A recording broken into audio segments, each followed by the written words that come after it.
Hello and welcome to the weekly news episode. In today's news, there's a brand new Volkswagen SUV, plus I unpack all the details you need to know about the poshest Prado. Mr. Editor, green flag, let's go.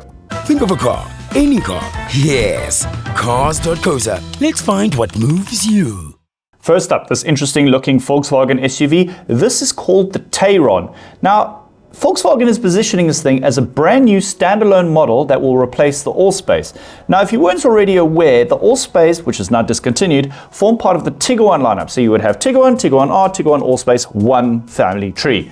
Tayron now is positioned as a 7-seater SUV that's bigger and offering a bit more than the Tiguan, but slots below the Touareg. So if you want a big SUV, the facelifted Touareg went on sale a couple of months ago, and the all-new third-generation Tiguan has also just gone on sale, and we're currently reviewing that, and we'll have a video on that vehicle shortly. So what exactly is on offer?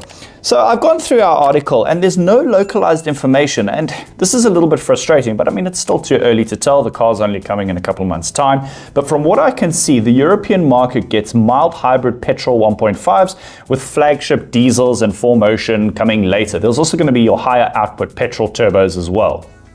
So now by now you're sitting there going, oh, I'm interested in a 7-seater Volkswagen Tayron. I've got extra things that need carrying around. I've got extra children. And a Tiguan's not going to cut it, and I can't quite stretch to a Touareg.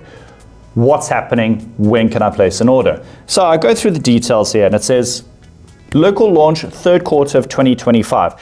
And naturally, there's no details on pricing and specs, but I think it's safe to assume that the Tayron will follow a similar strategy to Tiguan. So you'll have your 1.4 turbo petrols, front-wheel drive, automatics. Well, everything's automatic these days.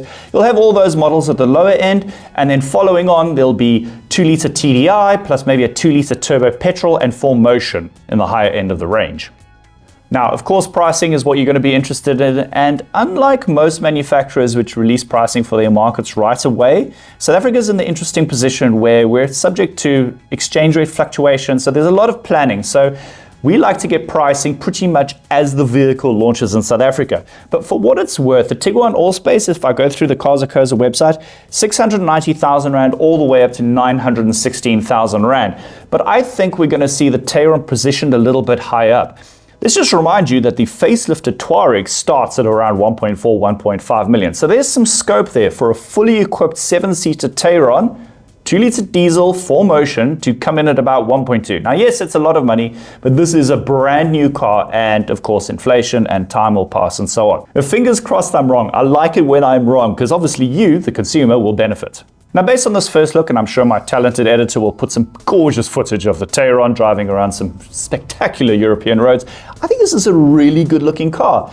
And I'd love to hear your thoughts here. I mean, a 7-seater SUV, I mean, remember Fortuner, Everest, your Bucky-based 7-seaters. Is there space for a 7-seater? I mean, Hyundai Palisade, Kia Sorento, they're not really selling that well. So I'd like to hear your thoughts about this. Hit them up in the comments below. On to our next story. Now, a couple of news episodes ago, you may have seen me mention the Lexus GX. Well, it's confirmed for South Africa, and we've got the entire lineup, well, except pricing. Now, of course, everyone is obsessed with the Toyota Land Cruiser Prado. I mean, who isn't? What a fantastic vehicle. Now, the cynics among you are probably going, yes, but the Lexus GX is essentially a rebadged Prado, and you're not wrong. But to differentiate the two cars, Prado has gone for a 2.8 diesel engine, perfect engine for our market, great powertrain. Lexus has said, hold my Japanese whiskey, let's put some big power in here. And there's a 3.5-liter twin-turbo petrol V6. Now you're probably going, but Dave, that's the engine in the Toyota Land Cruiser 300 and the Lexus LX. And I'm going, hang on.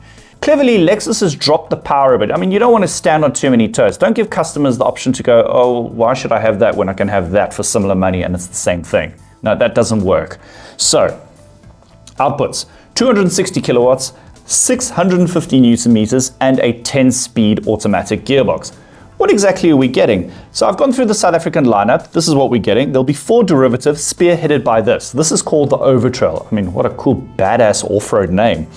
This is going to be the adventurous choice, and I can see from the early details, underbody protection, all-weather floor mats, lockable diff, all-terrain tires. This is going to be an off-roader that you're not going to feel guilty about. I mean, I love the Range Rovers, I love the Defenders, but you always look at that expensive paintwork and you're going, Should I be going down backwards on this mountain? Should I be damaging it? This, I feel you can actually go wild. Of course, you're probably wondering how much the posh Prado will retail for, and you're welcome to call it the posh Prado. I'm not going to charge much royalties.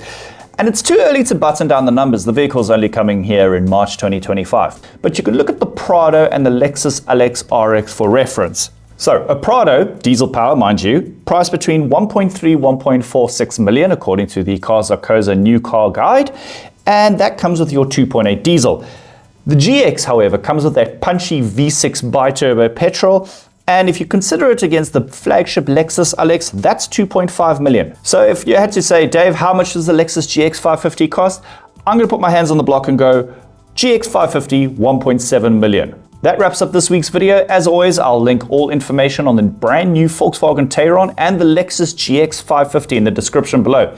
And of course, if you want a new or used car, head on over to Cars.co.za. 75,000 vehicles for sale. I'll see you next week. Okay, bye. What's the car with Cars.co.za? Aha! Main man Zayn. His boot has the sweetest sound system to play all the exclusives.